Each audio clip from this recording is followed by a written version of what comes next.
Assalamualaikum warahmatullahi wabarakatuh. Waalaikumsalam warahmatullahi wabarakatuh. Selamat pagi anak-anak, bagaimana kabarnya hari ini? Alhamdulillah, luar biasa. Allahu Akbar. Semoga semuanya dalam keadaan sehat walafiat. Sebelum pembelajaran dimulai, saya akan mengabsen hari ini. Yang jawab hari ini siapa? Alhamdulillah semuanya sehat ya. Oke, sebelum pembelajaran saya lanjutkan ke materi hari ini. Terlebih dahulu kalian bisa melihat ke papan tulis sebelum pembelajaran dimulai. Coba perhatikan, ini ice breaking ya, atau permulaan, supaya kalian bisa fokus pada pembelajaran hari ini. Bisa disebutkan ini warna apa? Merah, hitam, biru, ungu, hijau, abu-abu. Oke, saya lanjutkan lagi. Ini apa? Ayo perhatikan.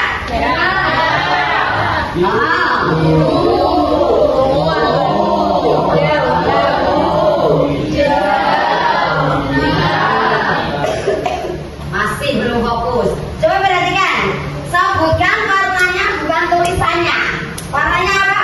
Merah, biru, ungu, abu-abu, hijau, hitam. Ya cepat.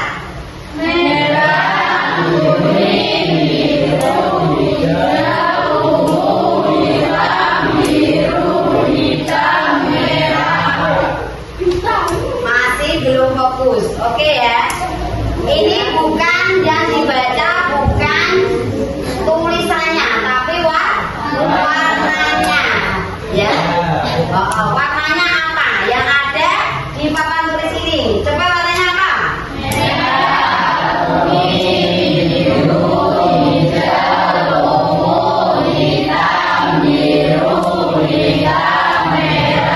Oke, tepuk tangan.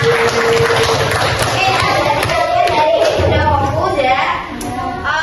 Hari ini kita akan mempelajari tentang menulis puisi yang menginspirasi, adanya kesempatan untuk semua.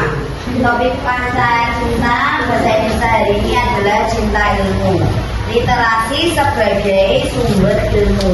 Sebelum materi saya lanjutkan kegiatan inti, terlebih dahulu saya akan memberikan pertanyaan. Apa arti kesempatan menurutmu dalam kehidupan sehari-hari? Safa, bisa menjawab? Kesempatan dalam kehidupan sehari-hari adalah peluang yang datang kepada kita untuk berubah lebih baik. Oke, terima kasih. Pernahkah kalian melihat atau merasakan ketidakadilan dalam dapat kesempatan? Bagaimana perasaanmu ketika mengalami itu? Silakan yang bisa menjawab. Oke. Yang pernah ketika ada teman yang lebih kesempatan jualan dan kita dapat membantu lain, baik itu rasanya tidak ada kecewa dan sedih karena usaha yang sudah dilakukan seolah tidak baik. Oke, yang terakhir, pertanyaan pemantik saya yang terakhir, yaitu jika semua orang mendapatkan kesempatan yang sama, perubahan apa yang ingin kalian lakukan di sekolah maupun di lingkungan? Siapa yang bisa menjawab? Oke, silakan. Menyatakan pertemuan sekolah yang dari anak-anak tidak orang lingkungan sekolah dan sekitar. Oke. Sebelumnya materi kita adalah unsur intrinsik dalam puisi. Ya, unsur intrinsik dalam puisi itu ada dua. Ada unsur batin dan ada unsur puisi. Nah, hari ini kita akan belajar menulis puisi ya, yang menginspirasi adanya semuanya. Tujuan pembelajaran hari ini adalah memahami konsep puisi sebagai karya sastra yang menyampaikan gagasan, perasaan dan nilai kehidupan ya, khusus tentang kesempatan untuk semua. Bab kita adalah puisi ya. Bisa dilanjutkan? Puisi, konsep puisi ya, atau pengertian dari puisi ya. Oke, nah, puisi adalah keindahan kata ya. Oke. Pengertian puisi adalah karya sastra yang menggunakan bahasa indah, padat dan bermakna untuk mengungkapkan perasaan, pikiran dan pengalaman penyair. Jadi ketika kalian membuat puisi, itu berarti kalian mencurahkan perasaan, ya, menggunakan bahasa yang indah, sesuai dengan pengalaman kalian. Ya, nanti kita akan melanjutkan ke jenis-jenisnya, jenis puisi ya. Oke, konsep dasar puisi. Puisi itu menggunakan bahasa estetik. Estetik itu bahasa yang indah, yang mudah dimengerti oleh orang lain. Bahasa dan dalam puisi itu singkat dan padat, tidak bertele-tele. Ya, aku contohnya, jika aku mau tak seorang pun tahu. Ya, kaya makna atau denotatif dan konotatif. Ya, makna sebenarnya dan tidak sebenarnya, menggunakan majas dan imaji, berarti hayalan ya. Bisa dilanjutkan?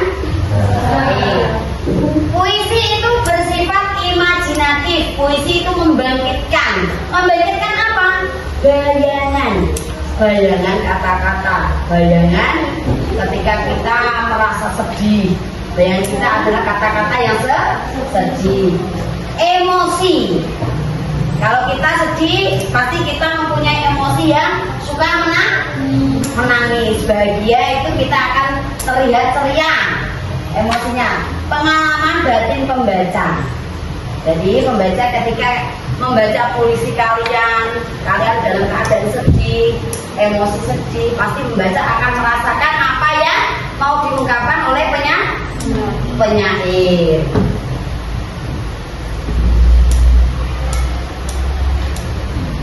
Oke ya, unsur puisi, unsur-unsur dalam puisi itu ada dua, unsur batin puisi, ada unsur fisik ya. Unsur batin yang akan kita bahas yang pertama yaitu unsur batin. Unsur batin puisi.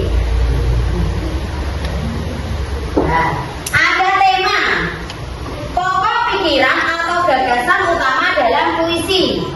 Kalau tema itu ada cinta, ya, ada kehidupan, ada perjuangan dan ada harapan.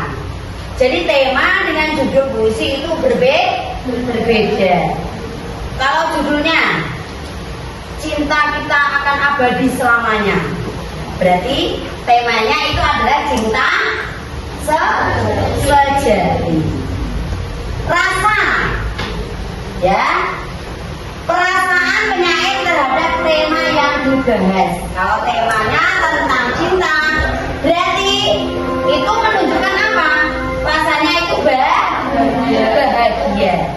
Kalau kita sedang bersedih atau judulnya ibu yang telah meninggalkanku, itu berarti apa? Rasanya rasa bagaimana? Rasa sedih, ya, kecewa.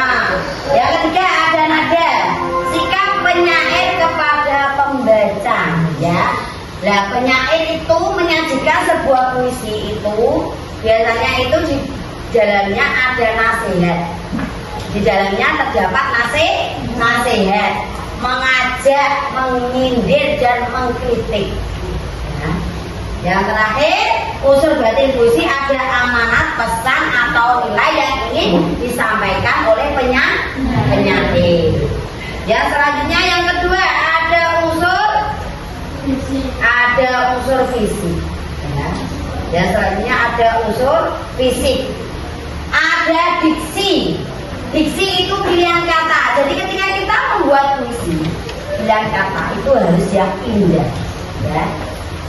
Kalau pilihan kata kita tidak sesuai dengan apa yang diinginkan pembaca, maka pembaca itu tidak akan pernah membaca puisi kita. ada imaji, pengimajian, khayalan. Ya, khayalan kita itu karena merangkai kata-kata dalam khayalan itu tidak kata konkret. Ya. Dan ada gaya bahasa majas. Majas itu kan ada majas, metafora, hiperbola, personifikasi, rima dan irama. Dan yang terakhir adalah tipografi. Oke, yang selanjutnya ada puisi lama. Ya, puisi lama itu terikat oleh 5 jumlah baris dan bait. Ya, pantun. Yang pertama dibagi menjadi ada berapa? Ada 6. Yang pertama ada pantun. Pantun itu terdiri dari 4 baris. Bait 1, 2 termasuk sambilan, bait 3, 4 itu termasuk isi. Nah, pantun itu bersaja AB-AB. Siapa yang bisa membuat pantun? Saya, Bu. Oke, silakan. Zara. Pagi-pagi pergi ke lembah. Pulangnya ketemu sama lembah. Dijajah proses yang muda. Tetap semangat untuk tujuan yang muda. Oke. Nah, ketika pantun dari Zara tadi ada pantun ya.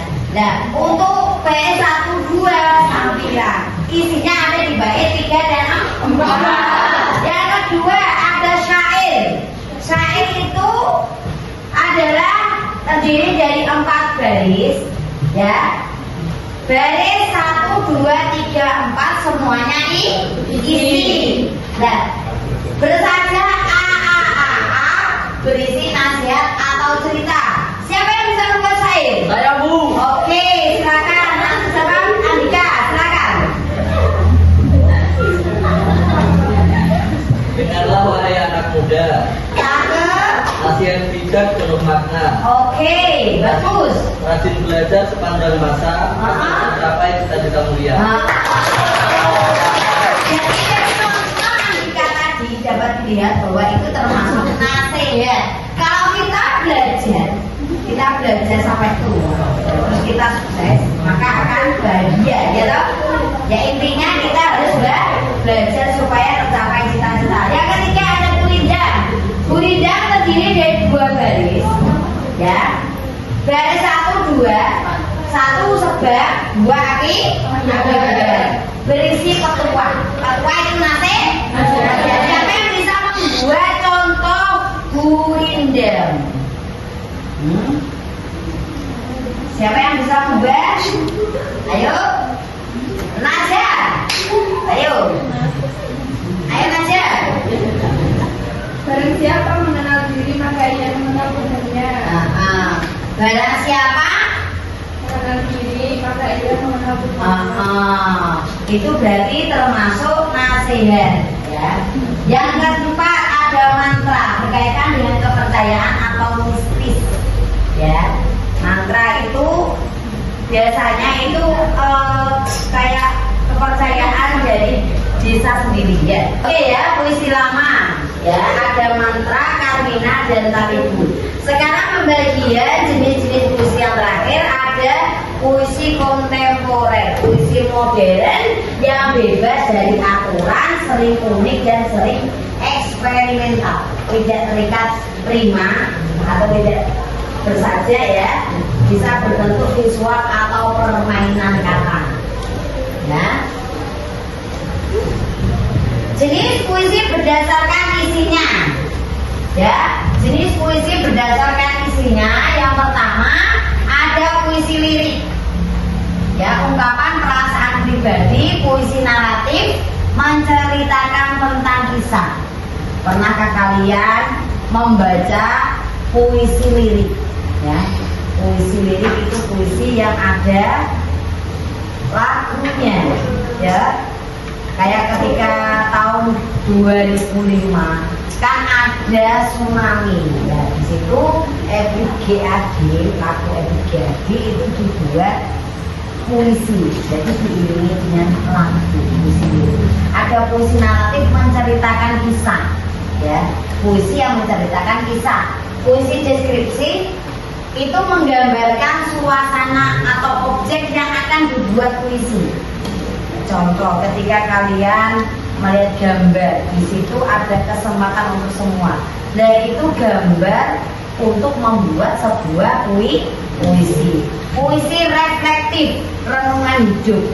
Puisi tetapi isinya tentang kehidupan. Kehidupan yang menggambarkan entah itu kehidupan bahagia ataupun sedih. Yang terakhir puisi religius bertema ketuhanan. Berarti hubungan kita dengan Tuhan. Nah, sekarang langkah-langkah menulis puisi. Yang pertama, menentukan tema. Tadi saya sudah disampaikan di awal, tema puisi itu ada cinta. Ya, ada cinta, ada pengorbanan, dan ada yang lainnya. Menentukan tujuan dari pembuatan puisi. Setelah kalian menentukan tema, tujuannya apa kalian membuat puisi tersebut? Ada mencari ide dan inspirasi. Ketika kalian sedang di taman, nah, di taman kalian menemukan ide untuk membuat puisi tentang taman. Inspirasi berarti tentang idenya itu ketika kalian di taman dan taman, ya. Menentukan suasana atau rasa. Kalau kita membuat puisi di taman, rasa kita akan bahagia ketika melihat bunga indah. Nah, karena bunga itu kan berseri-seri seperti kebahagiaan yang ada dalam diri kita. Ada memilih kata atau diksi yang tepat dengan suasana kita, ya. Ada menggunakan majas dan citraan. Majas itu kan ada tadi hiperbola, personifikasi, metafora, menyusun lari dan bait, ya. Ketika kalian sudah menentukan ide, kalian memilih kata terus disusun lari dan bait, membaca ulang puisi yang kalian buat, terus kalian ubah, memberi judul puisi yang cocok dengan apa yang ada dalam ide kalian. Itu adalah cara-cara atau langkah-langkah menulis puisi yang kreatif. Sekarang pemilihan diksi. Kita hari ini akan menganalisis puisi. Yang kita analisis, kalau kita mau menganalisis puisi, yang pertama ada judul. Ada judul, ada tema, ada amanat, makna tiap bait, dan ada diksi, majas, nada, jenis puisi, dan kesimpulan. Hari ini Ibu akan memberikan kelompok. Ada 4 kelompok. Kelompok 1, kelompok 2, kelompok 3, kelompok 4. Ini ada stimulus atau gambar, ya. Ini nanti kalian membuat puisi sesuai dengan stimulus yang ada di depan ini. Setelah dibuat puisi, kalian menganalisisnya. Oke, ada pertanyaan sebelum kalian menganalisis? Akan memberikan gambar analisisnya, ya.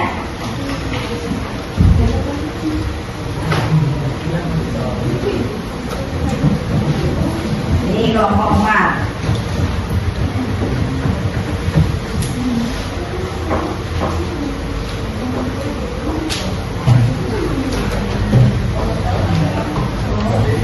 Kelompok 3.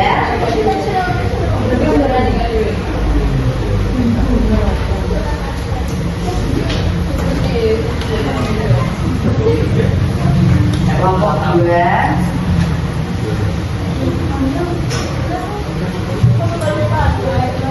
Dan kelompok 1. Oke, silakan kalian membuat puisi berdasarkan stimulus. Setelah itu dianalisis.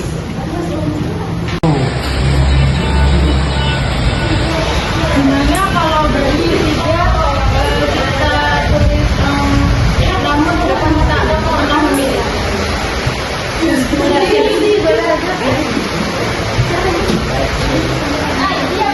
Kalau pengen membuat puisi yang bagus ya. Cara menyusun kerangka puisi itu ada temanya. Jadi ketika kalian membuat puisi itu harus ada tema.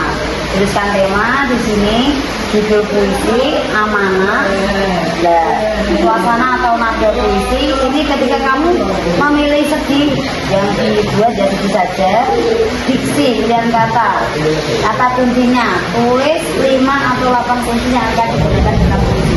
Contoh, pilihan kata, ya, rumput bergoyang, indah, damai. Majesnya menggunakan majes apa? Kalau majes personifikasi, rumput itu bergoyang. Nah, imaji apa yang ingin kalian tampilkan? Boleh lebih dari satu. Contoh, pendengaran, perasaan, tidak harus satu, boleh lebih dari satu ya. Nah, untuk yang selanjutnya cara membuat puisi dengan kata yang baik, tentukan tema puisi. Boleh bebas, boleh berpola. Tipografinya tentukan bentuk puisi yang akan kalian buat. Jumlah bait.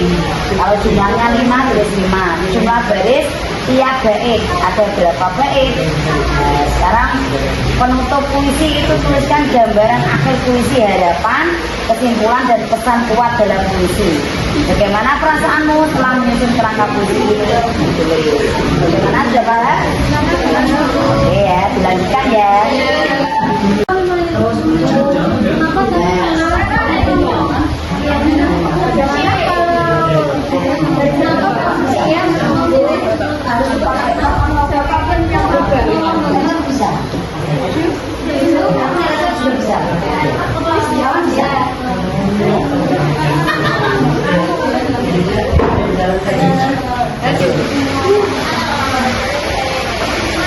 Bagaimana jika bait selanjutnya, karena dunia akan lebih baik jika kesempatan ada untuk semua.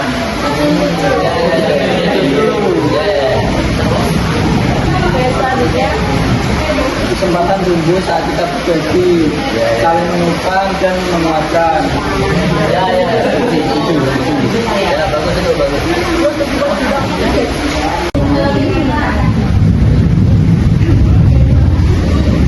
Teman-teman, setelah saya melihat simbolis di depan, gimana kalau bukunya berjudul Pintu Harapan? Setuju apa tidak? Setuju.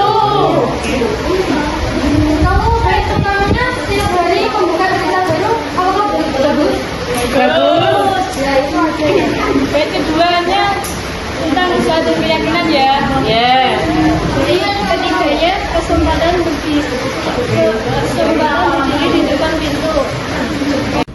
Setelah saya melihat stimulus tadi, kami sekelompok mendapatkan ide puisi yang berjudul Pintu Harapan. Kenapa kami memilih judul tersebut? Karena pintu adalah melambangkan jalan masuk menuju sesuatu yang baru, sedangkan harapan adalah impian dan cita-cita kami di masa depan. Ya? Nah, terima kasih, berikan silakan duduk. Terima kasih atas presentasinya. Ada pertanyaan? Ada, Bu. Nah, silakan Andin. Amanat apa yang disampaikan pada puisi tersebut? Amanat yang disampaikan di puisi ini adalah setiap orang memiliki kesempatan yang sama untuk meraih mimpi selama kita memiliki tekad dan keyakinan tidak ada jalan yang benar-benar tertutup. Oke ya, sudah jawab. Bagaimana Andin? Nah, oke. Tepuk tangan untuk kelompok kita. Oke, silakan duduk. Terima kasih ya. Untuk selanjutnya, silakan duduk kembali. Ya, makasih. Nah, untuk selanjutnya silakan kelompok 4 untuk mempresentasikan puisinya. Silakan kelompok 4. Silakan kelompok 4 mempresentasikan hasil puisinya. Silakan. Bersama dalam kesempatan kita berjalan di jalur berbeda, namun di bumi yang sama. Kesempatan tumbuh saat kita berbagi, saling menopang, saling menguatkan. Ketika satu berhasil melangkah, yang lain ikut termotivasi. Karena dunia akan lebih adil jika kesempatan ada semua. Berikan tepuk tangan. Ini adalah contoh presentasi pembacaan puisi. Terima kasih. Silakan duduk kembali. Oke anak-anak ya. Semuanya sudah presentasi. Nah, hari ini kelompok 1 memberikan umpan balik pada kelompok yang lain. Contoh, kelompok 1 memberikan umpan balik pada kelompok 2 atau 4 ya. Kelompok 4 juga seperti itu. Jadi memberikan umpan balik antara kelompok 1 dengan kelompok yang lain. Sudah selesai? Memberikan umpan balik? Kalau sudah selesai, sekarang saya akan memberikan pertanyaan pada kalian untuk pembelajaran hari ini ya. Untuk pembelajaran hari ini, apa hal yang paling kalian nikmati dari pembelajaran ini? Hah? Halo? Apa hal yang paling kalian nikmati dari pembelajaran ini? Proses yang tidak mengerti apa itu puisi, bagaimana cara membuat puisi menjadi lebih mengerti dari pembelajaran ini, begitu? Ya. Oke. Yang kedua, bagaimana menurut kalian hal yang paling menantang dari pembelajaran ini? Mengapa? Ada yang bisa menjawab mengapa? Oke, Eli.